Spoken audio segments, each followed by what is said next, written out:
സർക്കാർ ഓഫീസുകൾക്ക് പുറമെ സാധാരണ ഉപഭോക്താക്കൾക്കും സ്മാർട്ട് മീറ്റർ സ്ഥാപിക്കാൻ KECBക്ക് ഊർജ്ജ വകുപ്പിന്റെ അനുമതി. 35 ലക്ഷം വൈദ്യുതി ഉപഭോക്താക്കൾക്ക് 3258 കോടി രൂപ ചെലവിലാണ് സ്മാർട്ട് മീറ്റർ സ്ഥാപിക്കുക.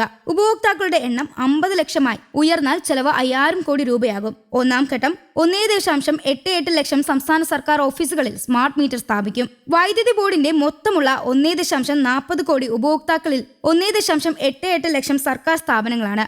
ഈ ഓഫീസുകളിലെല്ലാം പ്രീപെയ്ഡ് സ്മാർട്ട് മീറ്ററുകളാണ് സ്ഥാപിക്കുക. KECB വിതരണ ട്രാൻസ്ഫോർമീറ്ററിലും സ്മാർട്ട് മീറ്റർ സ്ഥാപിക്കുന്നുണ്ട്. ഇതുൾപ്പെടെ 3 ലക്ഷം സ്മാർട്ട് മീറ്ററുകളുള്ള കരാർ നൽകിയിരിക്കുന്നത് കൊൽക്കത്ത ആസ്ഥാനമായ ഇസ്ക്രാമെക്കോ കമ്പനിക്കാണ്. സ്മാർട്ട് മീറ്റർ ഉപഭോക്താക്കൾക്കായി തയ്യാറാക്കിയ KECB സ്മാർട്ട് പ്ലസ് ആപ്ലിക്കേഷൻ ഫെബ്രുവരി അവസാനത്തോടെ ഗൂഗിൾ പ്ലേ സ്റ്റോറിൽ ലഭ്യമാകും. വൈദ്യുതി ഉപഭോക്തം, പ്രീപെയ്ഡ് ബാലൻസ്, റീചാർജ് സൗകര്യം എന്നിവ ഈ ആപ്പിലൂടെ അറിയാൻ കഴിയും. പ്രീപെയ്ഡ് ബാലൻസ് തീരുന്ന മുറയ്ക്ക് വൈദ്യുതി ബന്ധം വിച്ഛേദിക്കപ്പെടും. 2025-26 കേന്ദ്ര ബജറ്റിലാണ് സംസ്ഥാനങ്ങളുടെ കടമെടുപ്പ് പരിധി 0.5% കൂട്ടിയത്. തുടർന്ന് അധിക കടമെടുപ്പിനുള്ള നിർബന്ധ വ്യവസായിയെ പ്രീപെയ്ഡ് സ്മാർട്ട് മീറ്റർ സ്ഥാപിക്കൽ കേന്ദ്രം മുന്നോട്ട് വച്ചു.